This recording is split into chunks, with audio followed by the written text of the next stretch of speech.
एका माणसाने आयुष्यभर केसाला तेल चोपडलं पण बुद्धी नाही आली.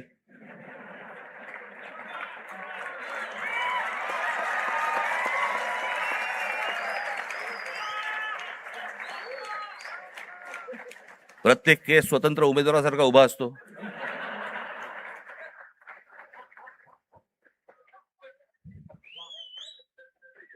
आणि हे म्हणे शिक्षण आणि तंत्रज्ञान मंत्री.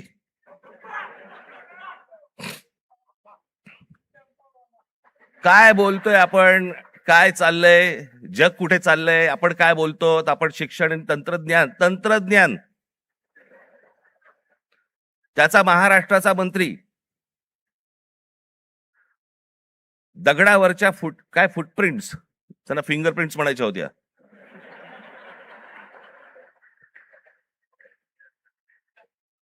ते म्हणे आता लिंक आधारशी करणार. कसं?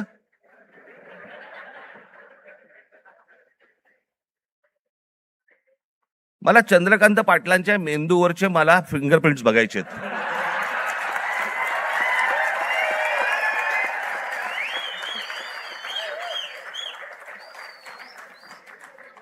कोल्हापूरकरांनी ज्ञान मिळावं म्हणून या माणसाला कोल्हापूरवरनं पुण्यात पाठवलं, जिकडे बाबा शिक्षणाचं बाहेरघर आहे. तिथेही काही नाही झालं. आता असे शिक्षण मंत्री म्हटल्यानंतर जेनझींचा पारा सणकणार की नाही सणकणार, चढणार की नाही चढणार? ही अशी माणसं आमच्या नशिबी आणून तुम्ही ठेवली आहेत. आत्ताच मी एक पंतप्रधानांचं आत्ता आलेलं काहीतरी एक निवेदन आत्ता मी पाहून आलो.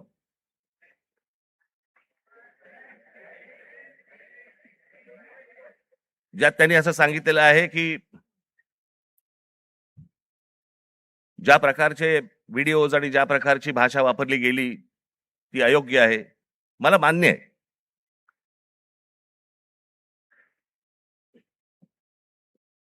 कोणाच्याही बाबतीमध्ये अशा प्रकारची खालच्या थरातली भाषा ही वापरली जाऊ नये, हे मला 100% मला मान्य आहे पंतप्रधानांचं. मला पंतप्रधानांना फक्त एवढंच सांगायचंय, हे तुमच्या पक्षातल्या लोकांना पण सांगा.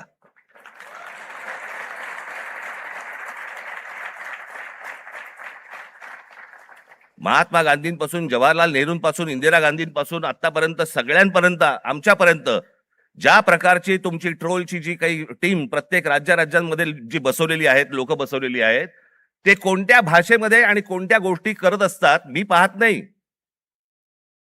मला ज्या गोष्टी कानावरती येतात, आज अनेक कलाकार आहेत, महाराष्ट्रामधले अनेक कलाकार आहेत, ते म्हणतात बाबा बोलायलाच नको, काही लिहायलाच नको, इतक्या शिव्या पडतात, इतक्या गोष्टी होतात. ही यांचीच माणसं भरलेली आहेत. मला असं वाटतं पंतप्रधानांनी त्याही लोकांना सांगावं की त्यांनी बंद करावं म्हणून. हे गेल्या 12 वर्षातच सगळी सुरुवात झाली.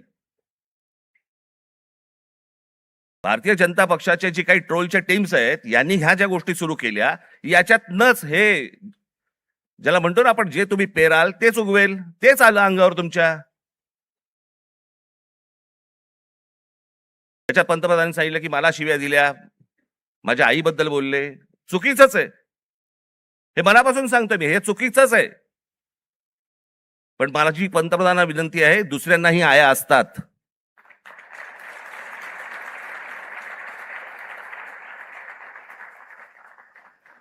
हे तुम्ही तुमच्या पक्षातल्या लोकांना देखील हे सांगितलं पाहिजे की तुम्ही मर्यादा पाळल्या पाहिजेत.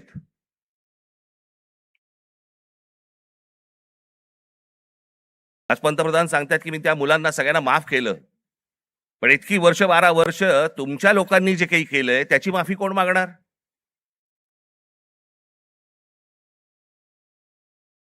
जे विद्यार्थी तरुण तिकडे जंतर मंतरला बसले होते, त्यांची डोकी फोडली, ज्यांना लाठ्या काठ्या मारल्या, त्याचे आदेश देणारे जे लोक होते ते कधी माफी मागणार?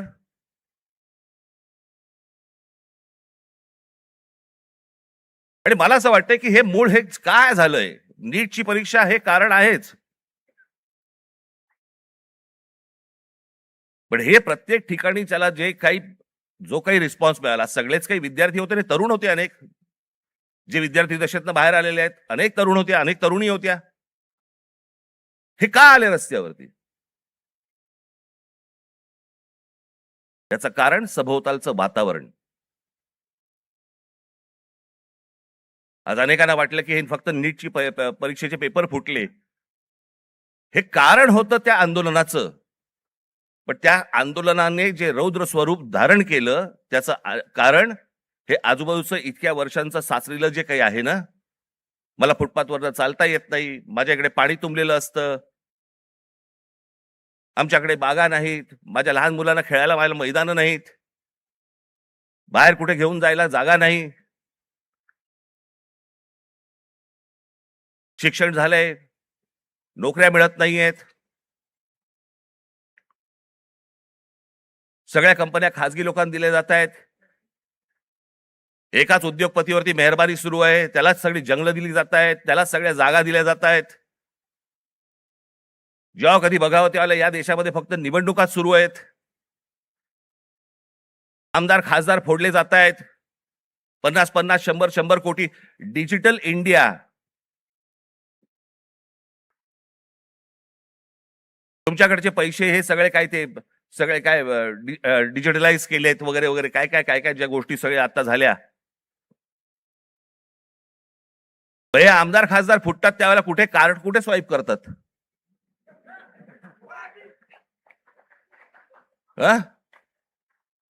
उलटा उलटा कार्ड स्वाईप.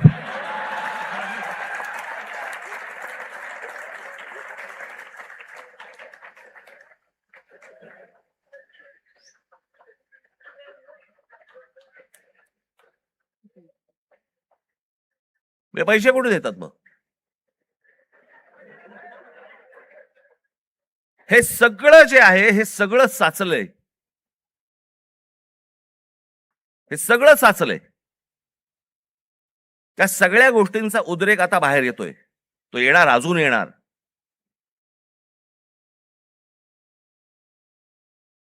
हा विषय कोणाला तरी सत्तेवरनं खाली खेचणं आणि कोणाला तरी सत्तेवरती आणणं हा एवढ्या पुरता मामूली विषय नाहीये, हा देशाचा विषय आहे.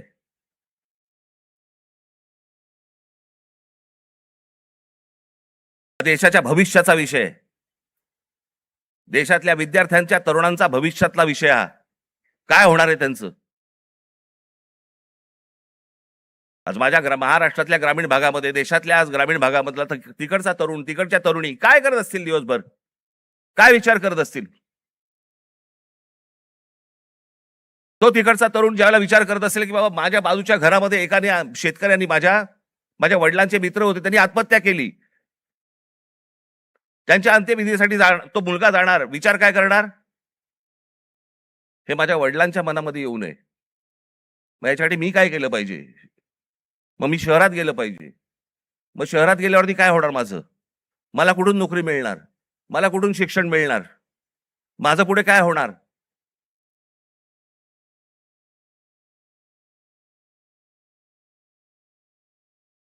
आज शहरांची परिस्थिती बघा. या सरकारने येऊन सांगितलं होतं आम्ही स्मार्ट सिटी करणार. कुठे आहेत त्या स्मार्ट सिटीज? आमच्याकडे रस्ते, पूल, जे काय ब्रिजेस जे काय बांधले जात आहेत, आपण त्याला विकास म्हणतोय.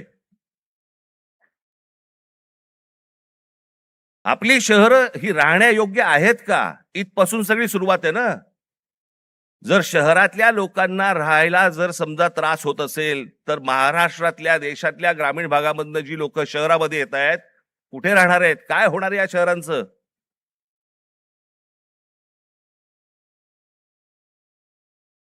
मी आता एक जस्ट तुमच्यासाठी म्हणून एक आकडा म्हणून आणलाय. आजची देशाची शिक्षणाची परिस्थिती हे वर्तमानपत्रांमध्ये आलेलं, हे वेबसाईटवरनं काढलेलं, अनेक गोष्टींमधनं आलेलं, हे त्याच्यातनं मी हे तुमच्या समोर मांडतोय. आजची देशाची शिक्षणाची परिस्थिती काय आहे? देशातील 1 लाख शैक्षणिक संस्थांमध्ये मुलींसाठी स्वच्छतागृह नाही. 1 लाख. 15,000 शाळांमध्ये पिण्याच्या पाण्याची सुविधा नाही. 2004 मध्ये 8 लाख शिक्षकांची पदे जी रिक्त होती ती 2026 मध्ये ही संख्या 10 लाखावरती पोहोचलेली आहे. शिक्षक हवे 10 लाख. 23 ला जॉईंट एंट्रन्स एक्झाम परीक्षार्थ्यांसाठी फक्त 1,00,000 जागा उपलब्ध आहेत. 2014 मध्ये 3,00,000 विद्यार्थी परदेशात शिक्षणासाठी गेले होते. 2014ला 3,00,000. तर 2026 मध्ये ही संख्या 9,10,000 9,10,000वरती पोहोचली आज. इतकी मुलं परदेशात जात आहेत. का परदेशात जात आहेत? मी 2014 साली मी एक डॉक्युमेंटरी केली होती, छोटीशी एक फिल्म केली होती 16 मिनिटाची.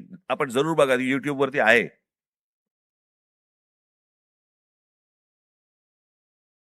त्याच्यामध्ये मी म्हटलं होतं की शिक्षण इथे पण मिळू शकतं, नोकरी कदाचित इथेही मिळू शकते. ही मुलं परदेशात का जात आहेत? ही सगळी मुलं परदेशात जात आहेत याचं कारण सभोवतालचं वातावरण. मी माझ्या घरातनं बाहेर पडल्यावरती मला आनंद मिळाला पाहिजे की मी काय शहरामध्ये राहतोय, काय सुंदर रस्ते आहेत, काय चांगले फुटपाथ आहेत, काय चांगल्या बागा आहेत, काय चांगली मैदान आहेत, स्पोर्ट्स कॉम्प्लेक्स आहे. मला प्रत्येक गोष्टीला वाव आहे. मग आमच्याकडे ही गोष्ट का नाहीये? आज कित्येक चित्रकार, कित्येक खेळाडू आज आमच्या ग्रामीण भागामध्ये आहेत. वावच नाही. काय करायचं पुढे माहिती नाही, कोणाला भेटायचं कल्पना नाही. हे जे सगळं साचलंय ना, हे साचलेलं सगळं बाहेर येतंय. नीटचे पेपर फुटण्याचा राग आहेच, पण हे जे बाकीचं जे साचून ठेवलेलं आहे ना, त्याचं काय करणार आहात?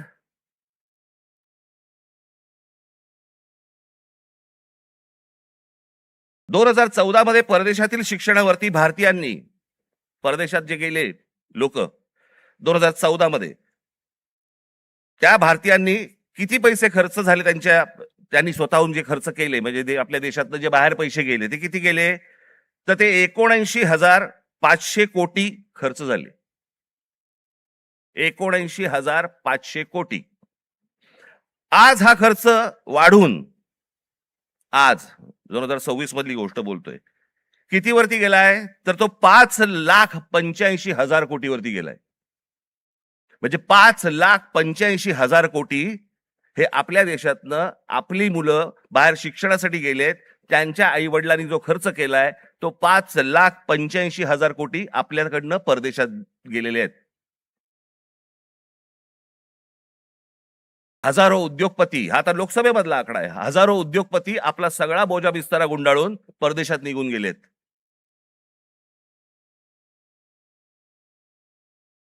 अहो एवढं कशाला? ज्यांनी मोदींवरती चित्रपट काढला होता, नरेंद्र मोदींवरती चित्रपट, आणि ज्याच्यामध्ये नरेंद्र मोदींची ज्यांनी भूमिका केली होती तो विवेक ओबेरॉय, तो दुबईमध्ये राहायला गेला. दुबईचा नागरिक आहे तो भारतात राहत नाही. मोदीजींनी खूप चांगलं काम केलंय, मोदीजी देशाला मोठं करतायत, मोदीजी देशामध्ये काय काय काय उद्योग आणतायत, हे आणतायत वगैरे वगैरे, अशी मुक्ता फळं जी आता केली. तो कोण? आर माधवन ना, तो आर माधवन. विचारा कुठे राहतो हा आर माधवन? दुबईमध्ये स्थायिक झालेला आहे. यांना जर समजा या देशाबद्दल आहे प्रेम, या देशातल्या पंतप्रधानांबद्दल प्रेम आहे, ते विकास करतायत, हा जर समजा ह्यांना विश्वास आहे, हे परदेशात का जाऊन राहतायत? हे परिवारासकट दुबईला जाऊन का राहतायत? इथे येणार, स्पॉन्सर फिल्म मध्ये काम करणार, गव्हर्नमेंट स्पॉन्सर्ड फिल्म मध्ये, ते धुरंधर बिरंदर, आणि मग इथून करून जाणार परत दुबईला. देशात खूप चांगलं चाललेलं आहे, मी चाललो दुबईला. ही माणसं दुबईला जात आहेत. या मुलांचं काय घेऊन बसलोय आपण?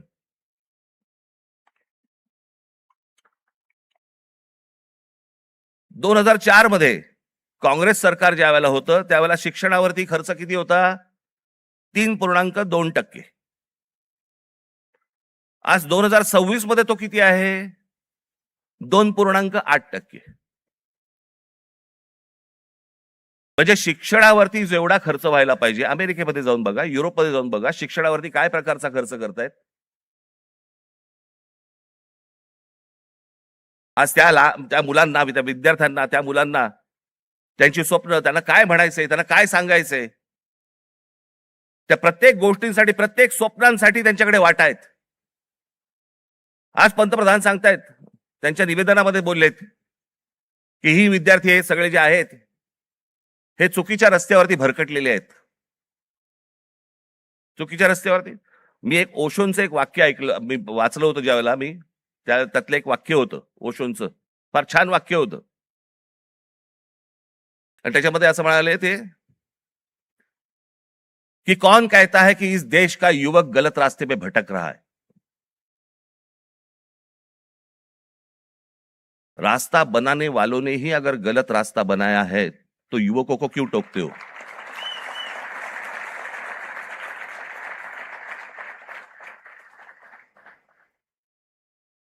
ते चुकीच्या रस्त्यावरती नाही आहेत.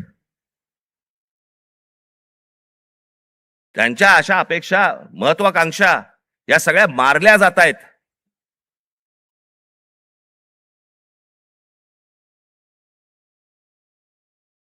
मोदींनी सांगितलं की आज मी म्हणे त्या सगळ्या ज्यांनी कोणी ट्रोल बिल केले त्यांना मी सगळ्यांना माफ करतो. या नीटच्या परीक्षांचे पेपर फुटल्यानंतर ज्या मुलांनी आत्महत्या केल्या त्यांच्या आई वडिलांची कोण माफी मागणार?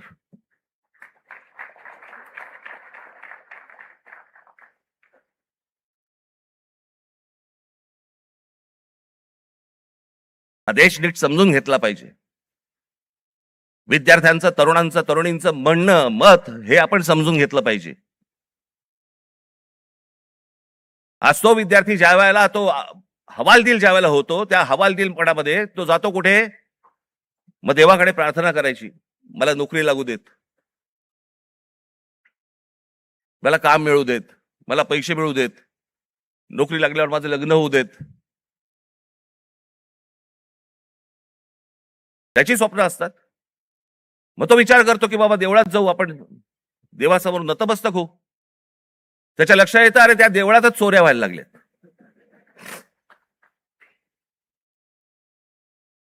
देवळात चोऱ्या. राम मंदिरासारखं इतकं भावनिक दृष्ट्या महत्वाचं असलेलं एक राम मंदिर उभं राहतं आणि त्या राम मंदिरामध्ये 1400 कोटी, आता नुसता जस्ट आकडा आलेला आहे, 1400 कोटी रुपयांची चोरी होते.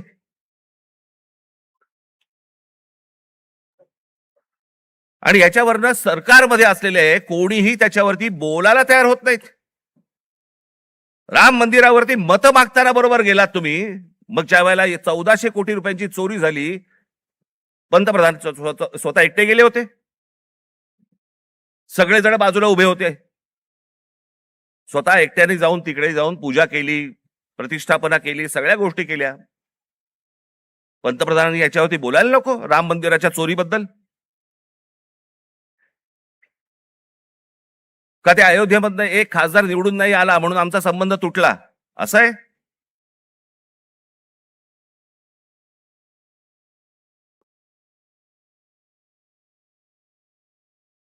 आज तो हवालदिल झालेला जो तरुण आहे तो या सगळ्या मंदिरांचा रस्ते पकडतोय. धर्मांध बनवू नका त्या तरुणाला. शिक्षणाच्या वाटेवरती लावा.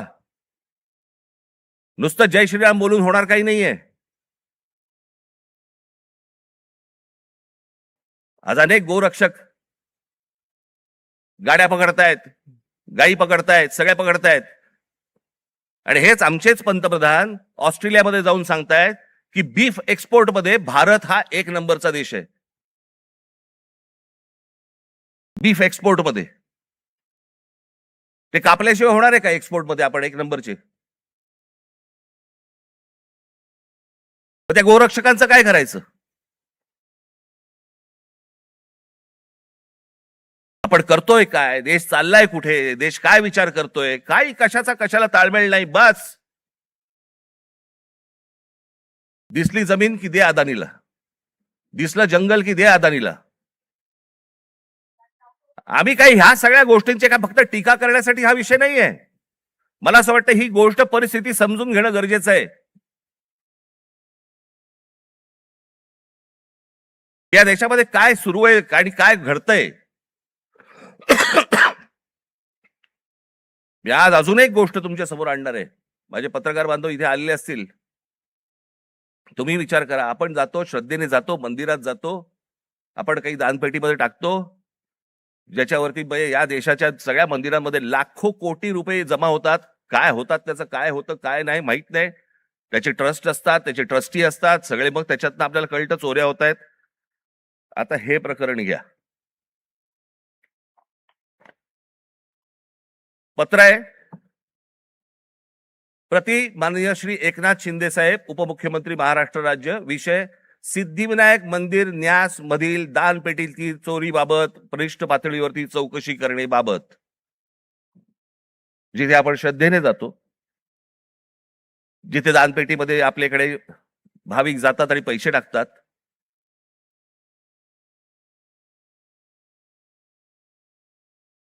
त्याचं कारण असतं ते धर्मासाठी म्हणून आपण असे टाकतो. महोदय, आम्ही स्वाक्षरी करणारे सर्व सिद्धिविनायक न्यास मंदिर प्रभादेवी मुंबई येथील विश्वस्त आहोत. साहेब, आपण विश्वासाने आमची संबंधित ट्रस्टवरती सदस्य म्हणून नियुक्ती केली असून आपल्या विश्वासाला पात्र राहण्याचा आम्ही प्रामाणिकपणे प्रयत्न करत आहोत. भाषा पण बघा, मंदिर आहे का कंपनी येतेच कळत नाही मला. त्यामुळे मंदिरात गेल्या 1.5 वर्षाच्या कालावधीत विविध उपाययोजना राबविताना मंदिराची मिळकत 35% जादा वाढविण्यात आम्ही काही प्रमाणात यशस्वी झालो आहोत. मिळकत तुम्ही कशाची यशस्वी झालात? असो महोदय, विश्वस्तांच्या सतर्कतेमुळे मंदिरातल्या दानपेटीतून पैसे चोरणारे कर्मचारी पकडले गेलेले आहेत. हे कर्मचारी पकडण्यापूर्वी दर बुधवारी मंदिरातल्या दानपेटीतील रकमेची मोजदाद ही 50 लाख रुपयाच्या आत होती. मात्र हे कर्मचारी पकडल्यानंतर गेले 3 आठवड्याची दानपेटी रक्कम ही 1.5 कोटी रुपयांच्या घरात पोहोचली आहे. याचाच अर्थ यापूर्वी दर आठवड्याला दानपेटीतील जमा होणाऱ्या काही रकमेतील काही रक्कम ही लंपास होत होती. त्यामुळे दरवर्षी सुमारे 18 कोटी रुपयांचे मंदिराचे नुकसान होत होते. याचे धागेदोरे वरिष्ठ पातळीवर आहेत असा आमचा ठाम संशय आहे. साहेब, या प्रकरणाची आपण गंभीर दखल घेऊन शासकीय पातळीवरती संबंधित प्रशासनातील वरिष्ठ अधिकाऱ्यांची चौकशी लावावी अशी आमची आपणास विनंती आहे. विश्वस्त मंडळ सिद्धिविनायक गणपती मंदिर न्यास, प्रभादेवी मुंबई. हे सगळ्यांनी सह्या केल्या आहेत. राहुल लोंढे, भास्कर शेट्टी, महेश मुदलियार, जितेंद्र राऊत, मीना कांबळी, मनीषा तुपे, गोपाळ दळवी, सुदर्शन सांगळे, हे त्यांचं पत्र आहे.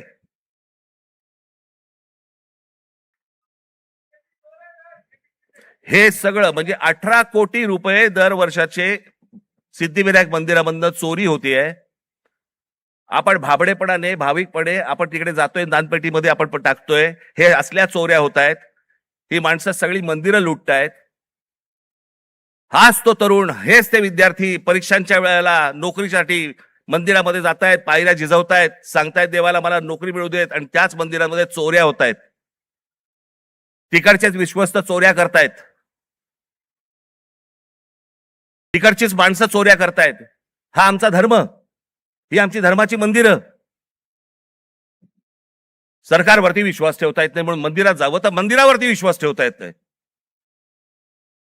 ही जर समजा देशाची परिस्थिती असेल